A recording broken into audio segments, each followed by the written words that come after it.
So by profession, I am a mental health professional. I have worked in the field of mental health for more than 20 years.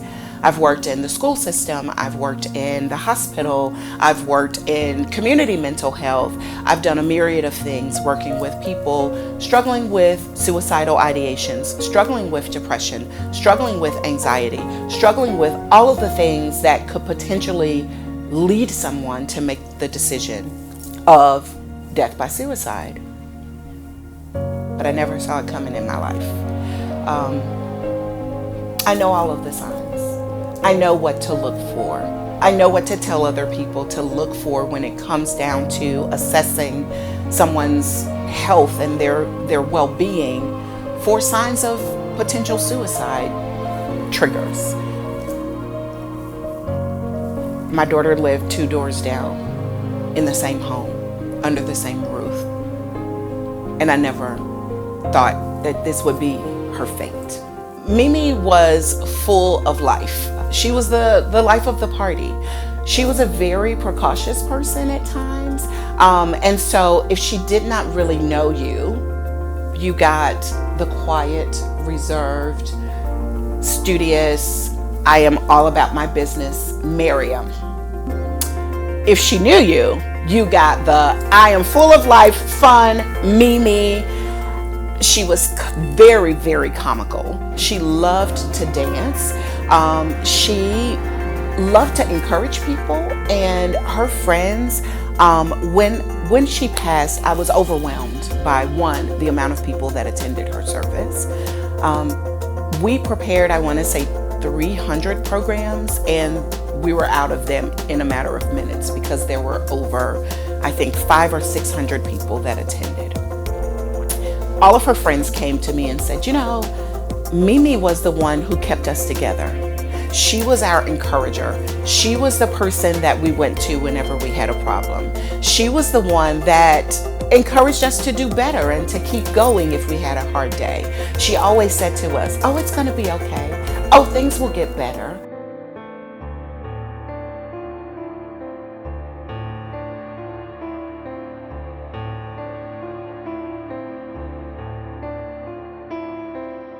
Her friend called and asked if she was okay.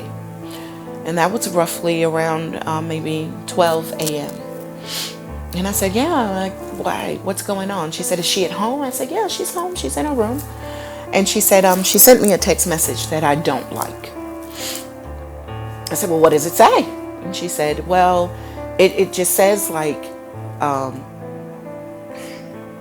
give my chain to one of the little girls that she used to babysit, and tell my family I love them and I love you, and just kind of a message that was alluding to her not being here after. So I went to her room immediately and I told her, hey, like, what is this text message? I just got this message. What is this about? And that's when she assured me, Mom, it's nothing. I'll talk to you about it later. Don't worry about it. Everything's okay. Being that parent again, to give her space, to give her autonomy, to not be overbearing. I did not see anything that was so urgent that I needed to move differently other than just telling her, okay, I'll give you that space. Had I known, I would have done something differently. And while we were standing there, one of the dogs was lying on the floor and passed gas, literally. And we just burst out in laughter. So I felt content. And I told her, okay, have a good night. I'll talk to you in the morning. And that never happened. So at the time of her passing, there were small things that probably were major signs that I missed. Being that she was in high school during COVID, during COVID times, there was definitely some withdrawal because you're not in class on a regular basis. you're doing school online. You don't have the friend base that you normally would have if you were in school every day. And so there was some withdrawal where she would stay in her room. We would do something as a family and say, hey, we're going out to eat. Would you like to come? And she would decline. Times that, she would definitely be a different demeanor, a different Miriam, not the lively, outgoing, upbeat Mimi. And so looking back over some of the things, I believe that, yes, there were signs, but as a parent that likes to give my children autonomy and likes to give them space to be able to live their life, I attribute it to, okay, she just doesn't want to be bothered today. Or, okay, maybe she just is having a hard day, but not to the magnitude of this. And so I think that she did a really good job at masking. She was a very good masker. Whatever pain she was dealing with, whatever things that she was hiding, she didn't make them apparent to me. I've asked her friends, I've grilled them, I've asked my children, I've grilled them. Did she ever say anything? Did she ever do anything? Was there anything that you saw that could have prevented this? And all of them have pretty much the same answer. No. I mean, we knew, that she had problems, but who doesn't? We knew that, she was a little sad at times, but who isn't? We knew that she didn't want to be bothered at times, but that's normal. And so there wasn't anything glaring that would have prompted me to move differently. So in the aftermath of her death by suicide, I definitely had to come to terms with a lot of things.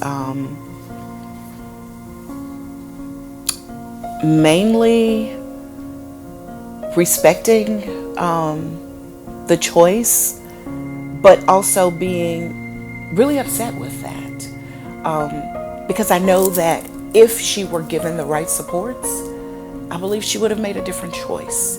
I believe had she been able to speak to someone and have that intervention and talk about the problems that she was having, then she would have seen a brighter future.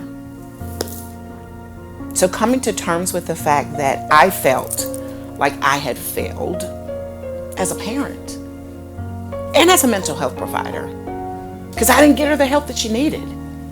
But I couldn't get her the help that she needed because I didn't know. I think the biggest piece of this that people need to understand is that if you see anything that feels amiss, as a person struggling, if you feel like this is a thought that remains persistent, that continues to come up for you, to seek help. Because there are methods and there are people and there are things that are available to you, resources galore to help you get through those hard times. And so coming to terms with not being able to have the opportunity, I think, is something I still struggle with. I know that my kids were completely tired of me, sick of me asking, are you okay?